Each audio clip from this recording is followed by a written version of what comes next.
Sa 5 dekadang pagsasaka ng palay ni Tongsay Sitisena sa Thailand, ramdam raw niya ang pagginhawa ng buhay nila.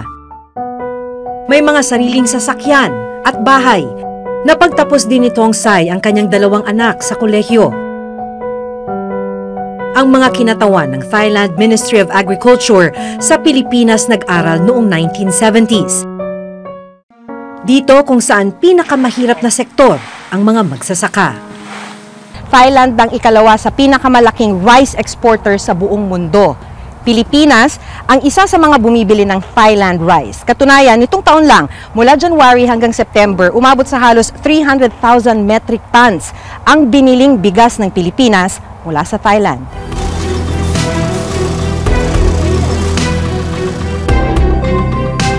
Ano nga ba ang ginawa ng Thailand para mapaunlad ang buhay ng mga Thai farmer? Ano ang pwedeng gawin para matulungang makabangon ang mga magsasakang Pinoy?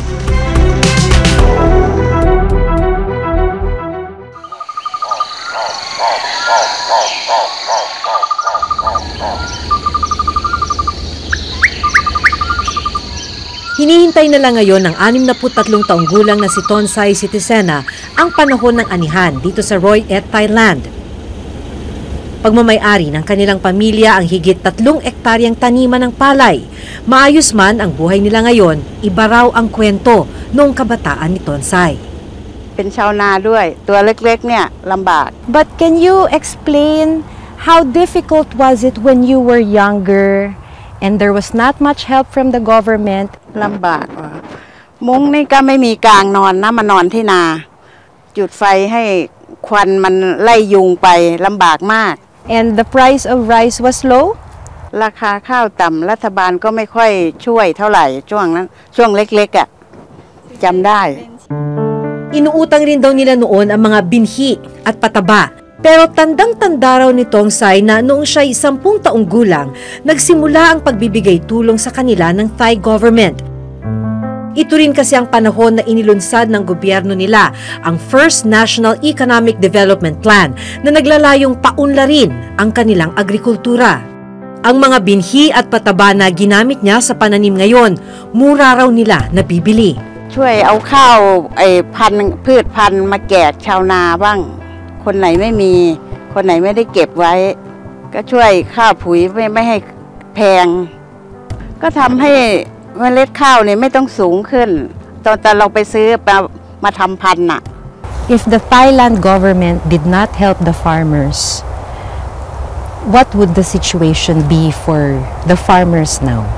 สำคัญมากค่ะถ้าไม่มีรัฐบาลก็แย่เหมือนกันเพราะว่ารัฐบาลจะช่วยหลายอย่าง Sa lugar ni Tongsay, ang isa pang mahalagang naitulong ng gobyerno nila ay ang libre at maayos na patubig. Ilang beses ko nang narinig ang problema ng ating mga magsasaka tungkol sa patubig. Para magkatubig, kailangan nilang gumastos ng malaki sa gasolina para sa kanilang water pump. Dito, sa Thailand, isa sa mga itinutulong ng gobyerno sa kanilang mga magsasaka ay libreng patubig, katulad nito. Ang magsasakang si Arcom, malaki ang pasasalamat na sagot rin ng gobyerno maging krudo para sa patubig. Pati ang simpleng makinang ito, bigay din ng gobyerno. มีครับก็มีก็น้ำเขาก็จะส่งมาตามคลองแบบเนี้ยครับจะส่งมาตามคลองเพื่อแจกจ่ายให้กับชาวนาครับแล้วก็ What if there's no free irrigation? ก็จะได้ทำแค่หน้าเดียวคือฤดูกาลปกติครับนาส่วนที่เขาเรียกว่านาปังก็จะทำไม่ได้ครับถ้าไม่มีน้ำ Blessed ang Thailand at Vietnam dahil flatland sila. Meron silang Mekong River, Mekong Delta, na kung saan yung tubig na dumadaloy dito sa mga natunaw na yelo mula sa China, dumadaloy dyan sa Mekong River. Yan ang nag-i-irrigate libre. Sa 30 million farmers ng Thailand, 20 million ang may access sa irrigation system. Ang coverage naman ng irigasyon umaabot sa 29 million rai o 4.6 million hectares ng lupang sakahan. Plano pa raw itong palawakin ng kanilang gobyerno sa mga susunod na taon. Sa Pilipinas, sa 10 million farmers, 1,09,972 farmers ang may access sa irrigation system na ginawa ng National Irrigation Administration o NIA. Gayunman, may ilang farmer na umaasa sa mga private irrigation. Ang coverage ng irigasyon sa Pilipinas nasa 1.9 million hectares ng lupang sakahan. Walang ibinubuhos na tuloy-tuloy at sapat na production subsidies, no, para sa ating mga magsasaka na nagtatanim ng palay. Ang isa pa, malaki pa rin yung unirrigated areas, yung irrigable lands ng ating bansa kung usapin ang produksyon ng palay at bigas sa bansa ang pag-uusapan. Sa datos mismo ng National Irrigation Administration, 1.2 million hectares pa ng lupain sa ating bansa na irrigable lands ang walang sistema ng patubig. Ayon sa NIA, 903,000 na magsasaka ang hindi na nila sinisingil ng irrigation fee. Pero kailangan nilang magbayad ng permit sa National Water Resources Board para kumuha ng tubig sa mga ilog.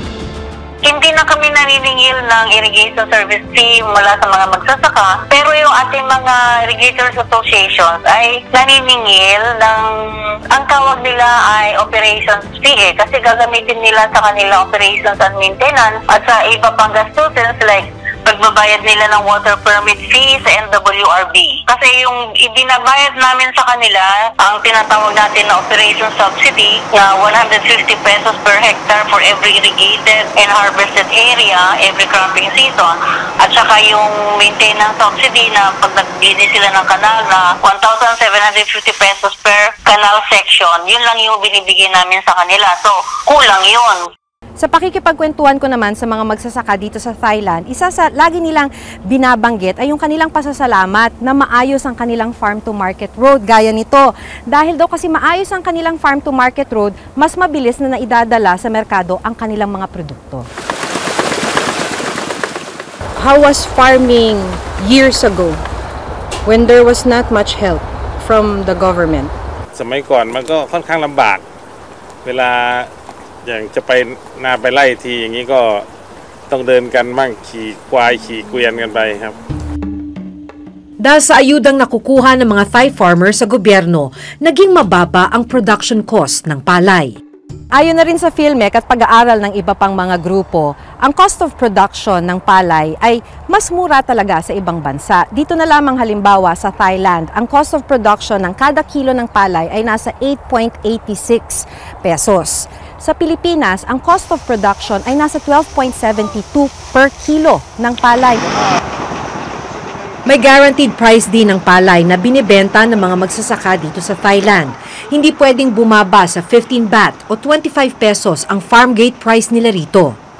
สำคัญมากค่ะถ้าไม่มีรัฐบาลก็แย่เหมือนกันเพราะว่ารัฐบาลจะช่วยหลายอย่าง Kung mababa ang cost of production at disente naman ang buying price ng palay, ang ibig sabihin lamang yan para sa mga magsasaka ay kikita sila.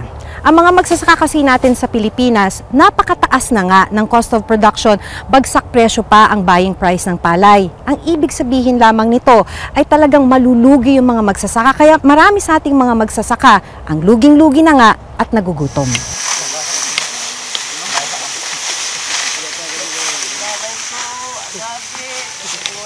Pagkalugi mismo ang dinanas ni Mang Modesto Palaganas noong nakaraang Setyembre. Para lang makapagtanim, kailangan ng magsasaka ng binhi, pataba, gamot o insecticide, renta sa patubig at ibabayad sa mga manggagapas ng palay. Mga bagay na kinailangang utangin ni Mang Modesto. Pero binagyo at napeste ang kanyang pananim. Kaya kakaani pa lang, lubog na siya sa utang. Siyempre, makikiusap na lang sir sa pinagutangan na wala pang maibayad. Babayaran lang kung magkataon na magkapira.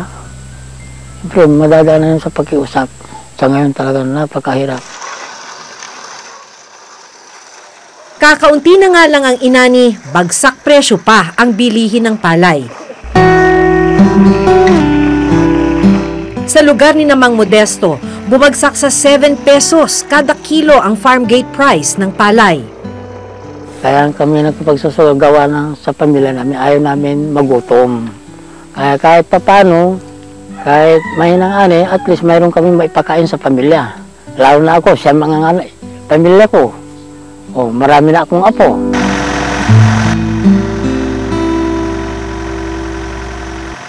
Sa Thailand, may mga kooperatibang tumutulong din sa mga magsasaka para direkta nilang maibenta ang tinatanim nilang palay sa merkado. Gaya ng kooperatibang ito dito sa Surin, Thailand. Sinisigurong mataas ang uri ng inaaning palay ng mga magsasakang miyembro ng kooperatiba. Lahat ng palay pinatutuyo rin sa loob ng mainit na warehouse hanggang iproseso sa isang makina. Mahigpit ang quality control dito. Bawat butil masusi nilang sinusuri bago ibenta. Kailangan lang magbayad ng membership fee ng mga miyembro na 50 Thai baht o 80 pesos kada taon. Sa Pilipinas, may mga ayuda at proyekto namang inilaan para sa mga magsasaka. Pero makailang ulit na ring natuklasang questionable ang pagpapatupad ng mga ito.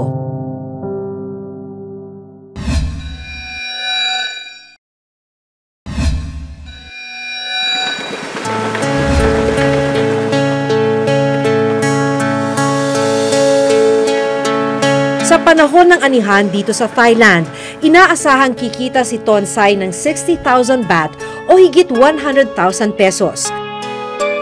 Dahil napagtapos na niya ang kanyang 2 anak, nag-iipon na siya para sa kanilang retirement. Your mom was able to send you to college. Yes. But for me, I'm studying scientist, not about the farm, but the knowledge can use. I'm so happy for Thai farmers. I wish the same for Filipino farmers. Philippines ก็ให้เหมือนดีเหมือนคนไทยนะ She said she hope the farmer of Philippines will be good life same farmer Thai. Yes, I wish that. Ang nararanasan nitong Sai tila kabaliktaran ng kwento ni Lola Nenita. Naabutan namin siya noon habang nagbibilad ng mga nalubog na palay. Umaasang makaipon ng perang pang-enroll ng kanyang apong si Robinson sa kolehiyo. Wala lang ibang mangkuhan pagkakitaan. Minsan nag-aalaga lang ako ng mga manok hayop. Pagka lumaki, bebenta ko, yun ang pambili namin ng kuhan.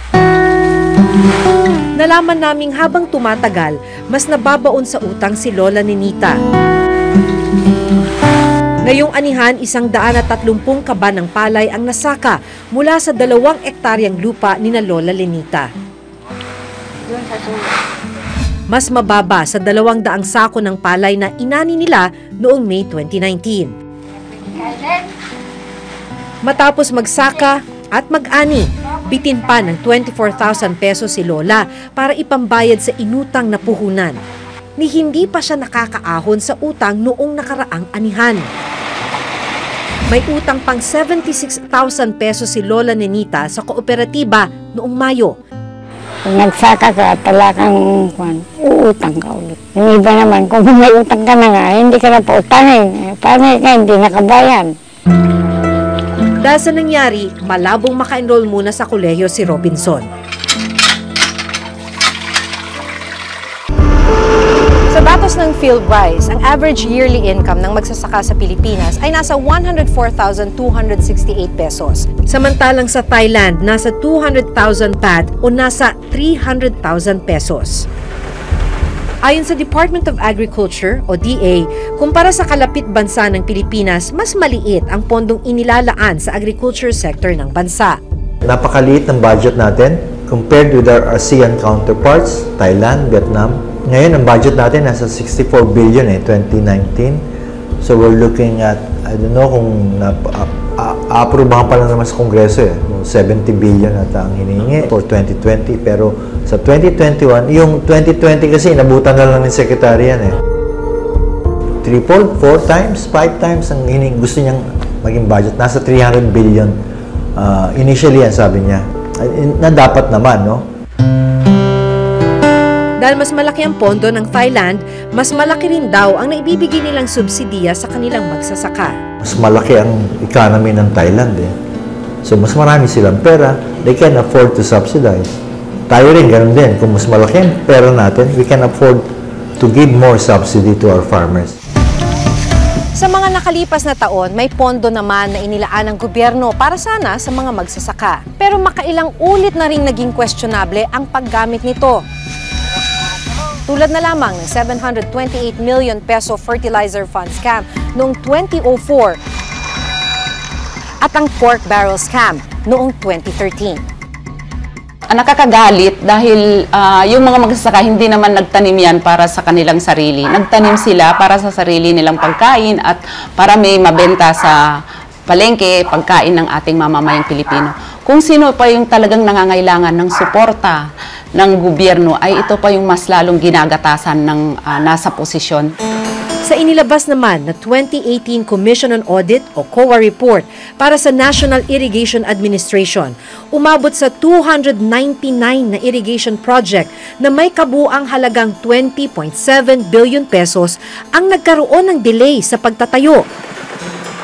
I do not deny na there are delayed projects. Bakit na delayed? First, sabi ko nga is budget. Alam mo, ang DBM, when they released the budget for 2018, delayed just April, okay? So, yung contractor, hindi hindi makatrabaho ng first quarter, which is the dry season and the construction period. Aside from that, there is a problem also on the vision order. Para tulungan ang mahihirap na magsasaka, inilunsad ng gobyerno ang 10 billion peso Rice Competitiveness Enhancement Fund o RCEF na kukunin sa ipinatutupad na Rice Tarification Law. Bukod sa pagtulong sa mga magsasaka, layon din ng Tarification Law na mapababa ang presyo ng bigas sa merkado. Dahil bumuhos ang imported rice sa merkado, naapektuhan naman daw ang ating local farmers. Bumaba ang presyo ng palay. Ang ginagawa ng Department of Agriculture through National Food Authority ay binibili ang palay. 19 pesos po for every kilo of palay na tuyo. Ang tuyo ay ibig sabihin clean and dry na 14% moisture content. Sa pamimili nito ng NFA, na-influence ang merkado para tumaas ang presyo. Nanawagan si Secretary William Dar ang mga probinsya mismo, yung mga top rice-producing provinces, ay sila mismo ay bumili ng palay sa kanilang mga magsasaka. Kung ang Thailand nangungunang exporter ng bigas sa buong mundo ngayong 2019, Pilipinas naman ang nangunguna sa pag-angkat o pag-import ng bigas sa mundo. Ibig sabihin, ang bansang pangunahing pagkain ng bigas umaasa ng supply sa ibang bansa. Ang kasalukuyang administrasyon may 8 paradigms na sagot daw sa problema ng sektor ng agrikultura. Kabilang dyan ang modernization, infrastructure development at pagpapakilala ng hybrid rice. Ang PhilRice gumagawa rin daw ng mga programa at bagong teknolohiya para mas mapababa ang cost of production ng palay dito sa bansa. Ang aming mandato nga ay to improve yung competitiveness ng Filipino farmers, and we do that through research for development na nagagawa kami ng mga binhi na talagang makakapagbigay ng mataas na ani at quality rice sa ating mga magsasaka. So may laban sana tayo sa pagtaas ng ani ng produksyon, sa pagtaas ng ani ng palay, at yung pangalawa is yung sa kalidad ng palay na pwede nating ma-produce. We are in coordination with DBM at inaayos naman kung paano maayos natin yung mga delayed payments. There are still ongoing projects dahil nga multi-year yun.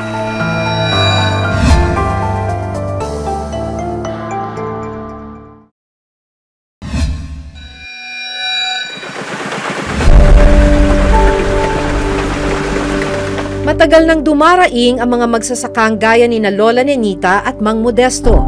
Sa datos nga ng PSA, nangunguna sila sa mga pinakamahirap na sektor sa bansa. Mahalaga ang papel ng mga magsasaka. Dahil kung kakaunti ang palay na kanilang aanihin, kakaunti rin ang bigas na ating makakain. Dumating rin kaya ang panahong hindi na natin kailangang umasa sa ibang bansa para sa ating pangunahing pagkain? Sa susunod na linggo, ang kwento ng mga gurong nakipagsapalaran sa Thailand at Vietnam. Hanggang sa susunod na Huwebes, ako si Maki Pulido. Ako si Jun Veneracion at ito nakatala sa aming Reporter's Notebook.